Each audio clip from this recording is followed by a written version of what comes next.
Hubert, if I would have told you before the game Armando would have 1 point and no field goal. I would not think that we would come out winning. But that's what a team does is when a teammate may be struggling in a particular area, other guys step up, and that's what we had. I felt like every guy that played made an impactful play to put us in a position to win. Dontrez gave us 10 unbelievable minutes off the bench.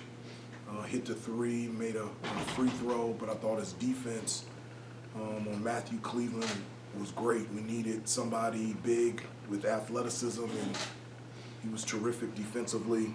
I thought Seth Trimble came off the bench and took care of the basketball. He gave us another ball handler to handle Florida State's pressure, and Pete stepped up, 10 rebounds, and Leaky, his ability to score, rebound, and also the job that he did on Green was really good. So other guys stepped up. Sorry, another strange stat. I think 12 of your first 14 field goals were threes.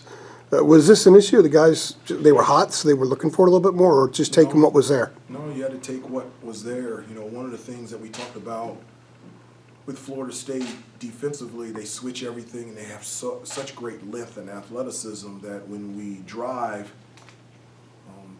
all their defenders kind of converge in the lane, and so what was going to be available was that outside shot.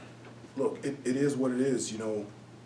Prior to these last 3 games, and I don't know where we are now, but statistically, we're the worst three-point shooting team in the ACC, so teams have been packing it in and having multiple guys in the lane and making us shoot the ball from the outside at times. And I've said before, at the end of the day, we're going to have to knock down some perimeter jump shots, and over the last couple games, we've been able to do that. How pleased were you with the guys' recognition of finding the open guys on the perimeter? Very proud of them. It's not as easy as you think to be able to find those open players with, because Florida State, they do a really good job of getting steals and deflections and make it difficult to be able to make that type of play. And so for our guys to be able to do that outside of, I felt like we had 8 turnovers like in the first part of the first half. After that, I felt like we settled down and we started making the easy play consistently, and then that's when our shots started to fall. Hubert, what kind of confidence do you think this team is playing with? Right now? With some, really good confidence. As I said before, I'm so proud of these kids and just the response of them the entire season. To lose a tough game at NC State, and then have to. This was a stretch where we played 4 games in 8 days, and 3 of them on the road. And for us, in the last 3 games, to come out with wins versus quality opponents like Notre Dame and Virginia and Florida State, and 2 of them on the road, I'm very proud of them, and it should give them a lot of confidence. And maybe just to follow that up, if you look back on it, 9 threes in the first half against UVA, 10 threes in the first half today. I think that's right. Was it 11? 11. Maybe getting through that struggle at Notre Dame untracked them a little bit. Maybe. I don't know. They're 18, 19-year-old kids. I have 3 kids, 20, 18, and 16, and sometimes I don't know what they're thinking. And so, but I feel like every game I can see their confidence building. I felt like at the beginning of the game against Notre Dame, as I look back, it wasn't a lack of energy and effort. I thought they were playing tight.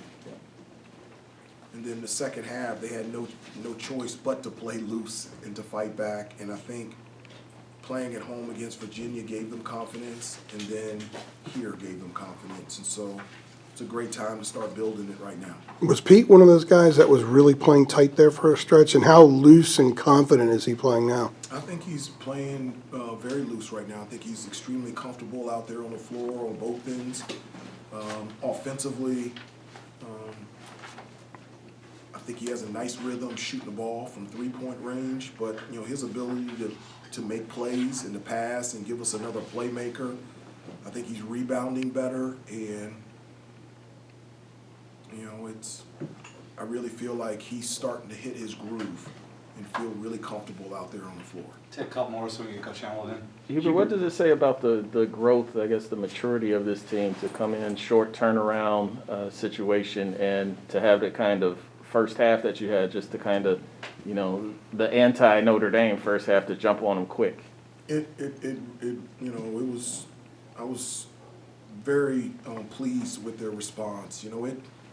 It is a quick turnaround. You have a tough and an emotional game and win against Virginia, and then, having 1 day prep for a team that you never played the entire season and to have to go on the road is very difficult.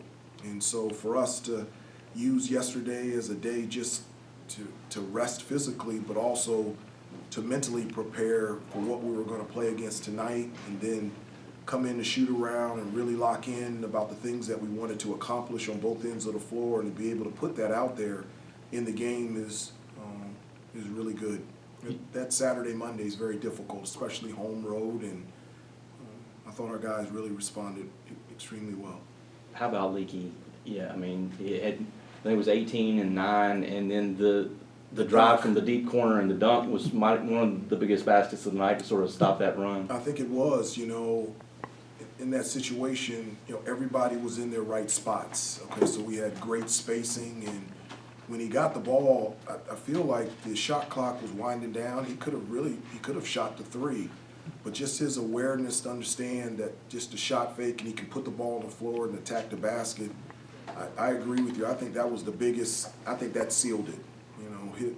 His awareness and ability to be able to dunk the ball, and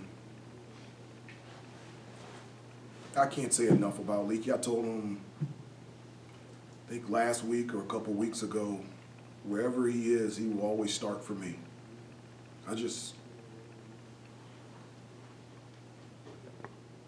He's just the type of kid that you want to coach and you want out there on the floor, and I love him very much. Take one more, please. Did the Lemon Oreos make the road trip?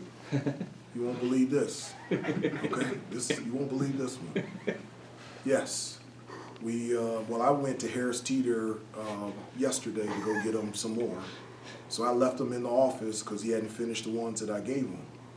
We get on a flight, we get here to Tallahassee, we check into our hotel, we get into the lobby, and at the front desk there are 20 to 25 boxes of lemon Oreo cookies. I still, right now, have no idea who sent them. But there were boxes, 20 to 25 boxes of lemon Oreo cookies right there on the front desk in the lobby. And so, yeah, they came. I don't know who sent them. I didn't send them. You tried one yet? Huh? Have you tried one yet? No. I told You gotta let us know when you do. He's scared to. Yeah, I'll try it. Maybe I'll try it tomorrow. We don't play again until Saturday, so if I get sick, I'll still be at the game until Saturday, so it'll be great. But yeah, there was 20 to 25 boxes waiting for us in the lobby, and still I have no idea who sent them there. Steve will have What to was track the- that down. What was the reaction as y'all walked in and saw 20 to 25 boxes of Oreos? Everybody mouth was wide open. They couldn't believe that they were there. Everyone's trying to figure out who sent them, and they just couldn't believe it. And they were like, well, how did they know? And I said, I mentioned it at a press conference, and they were all over the lobby. I mean, it was just, so a week and a half ago, I'd never heard of lemon Oreo cookies. Now I see them every day. So when I try them, I'll let you know, okay? Thank you, They Coach. said they're Thanks, great. everybody. So let Coach